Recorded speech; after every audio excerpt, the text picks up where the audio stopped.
Fala, amigo investidor, tudo bem com vocês? Sejam muito bem-vindos ao meu canal. Hoje, um vídeo rápido, um vídeo um pouco diferente do que eu estou acostumado a trazer. Gostaria de falar como que foi a minha carteira em janeiro de 2024, quais aportes foram feitos e quais os motivos que fizeram para que eu aportasse nesses ativos que eu já vou mostrar para vocês, tá bom? Então, sem mais delongas, vamos iniciando. Começando aqui pelos meus objetivos, né, pela minha estratégia que eu costumo trazer no início.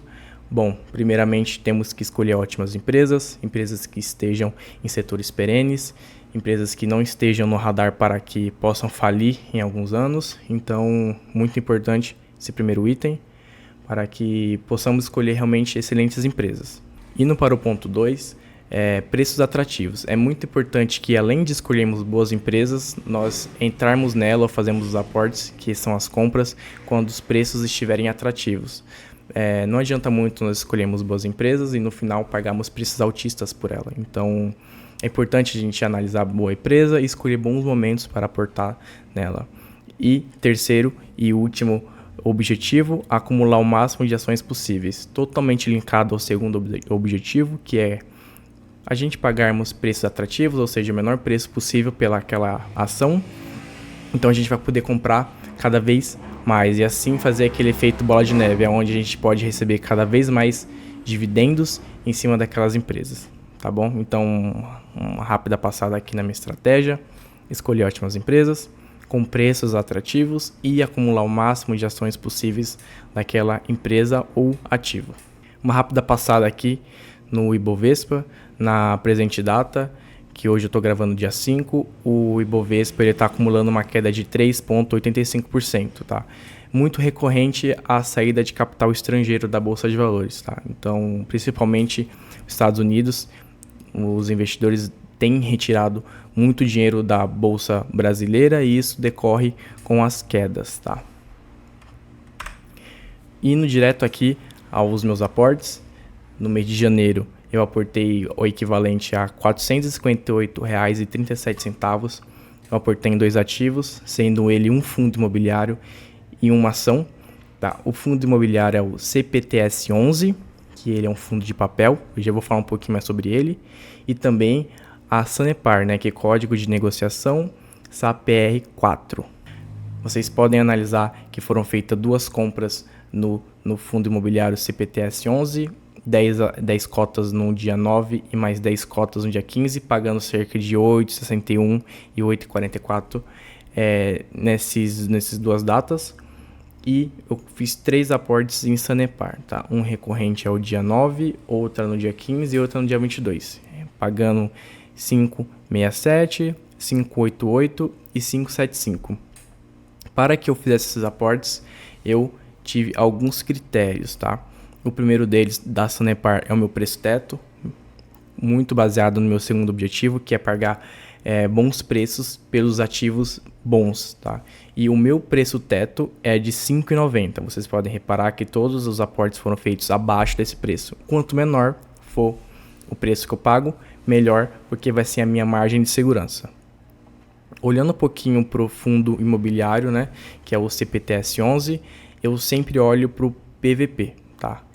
Eu uso essa métrica apenas para os fundos imobiliários de papel e ele está sempre abaixo de 1, significa que eu estou aportando. Falando um pouquinho sobre Sanepar, eu sempre abro o Status Invest, tá? Essa é uma das plataformas que eu utilizo para poder analisar as minhas ações. Venho na DRE, que está localizada aqui na parte de baixo do site, clico em máximo para ver a DRE e podemos perceber uma crescente de receita.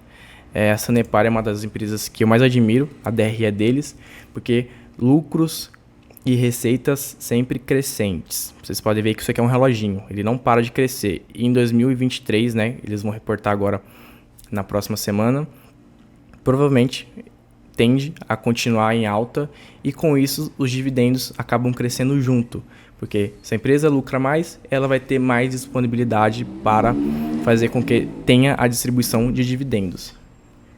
Pessoal, aqui um pouquinho da minha planilha de como que eu cheguei ao preço teto de R$ 5,90 pela ação da Sanepar. Vocês podem reparar que aqui ao lado eu deixei separado quais foram os dividendos pagos por ano. Então vocês podem reparar que 2019 foi pago 16 centavos por ação, 2020 20 centavos, 2021 22 centavos e assim por diante, tá?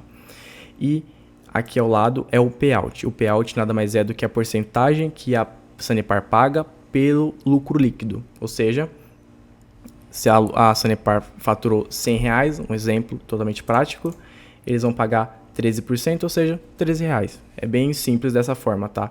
Eles pagam uma porcentagem em cima do lucro.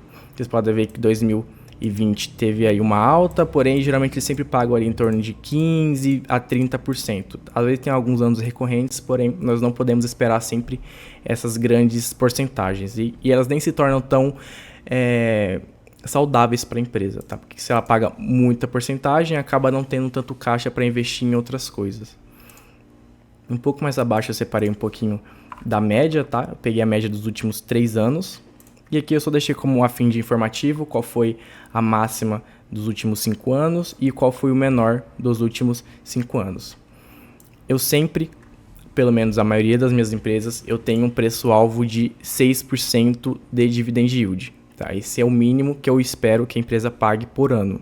Aqui eu faço um cálculo básico, eu divido a média do dividendo pago nesses últimos 3 anos pelos 6%, que é o que eu espero, e nós chegamos em 5,17. Esse é o meu preço-alvo que eu tenho.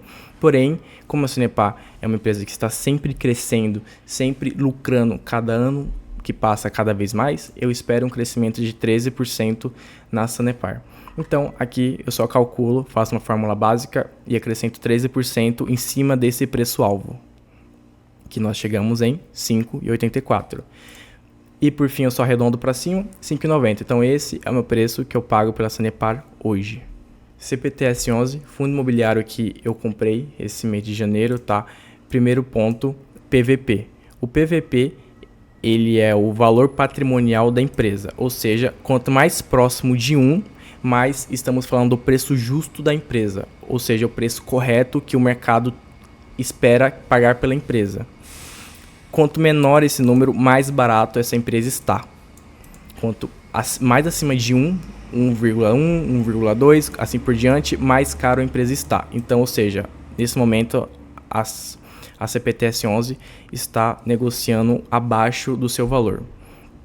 Eu uso essa métrica apenas para fundos de papel. Hoje no meu portfólio eu tenho apenas o CPTS 11 e o MXRF 11. Apenas esses dois fundos eu uso essa métrica do PVP. Falando um pouquinho agora sobre a alocação do patrimônio do CPTS 11, nós podemos reparar que cerca de 30% está alocado em fundos imobiliários, ou seja, ele investe em outros fundos para poder acabar recebendo ali mensalmente dividendos e assim distribuir para os seus demais acionistas, e cerca de quase 70% atrelado a Tesouro IPCA, Tesouro de nível nacional, onde tem a maior segurança hoje no Brasil. Então é um fundo totalmente seguro, que tem como administração, vocês podem ver aqui, que tem como administrador o BTG Pactual, que para mim é um dos melhores administradores de fundos imobiliários que hoje temos no Brasil, tá?